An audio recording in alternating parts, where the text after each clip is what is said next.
तुम्हाला लघवीची जळजळ होत असेल, लघवी करून आल्यानंतर आग होत असेल, शरीरात उष्णता वाढली असेल तर हा उपाय 3 ते 4 दिवस करा, तुम्हाला आराम वाटेल। या आणि अशा अनेक घरगुती उपायांच्या माहितीसाठी आरोग्यदायी आयुर्वेदा लाईक आणि फॉलो करा।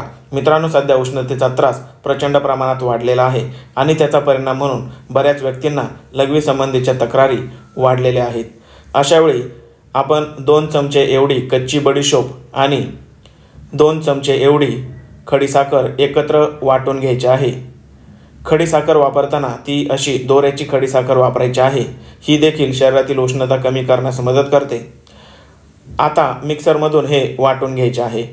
यानंतर 1 ग्लास माठातील थंड पाणी घ्यायचे आहे आणि ही पावडर त्यामध्ये मिसळून हे व्यवस्थित मिक्स करायचे आहे आणि असा हा सरबत दिवसातून 2 वेळा प्यायचा आहे। उपाय आवडल्यास गरजवंतांना देखील हा व्हिडिओ शेअर करा। धन्यवाद।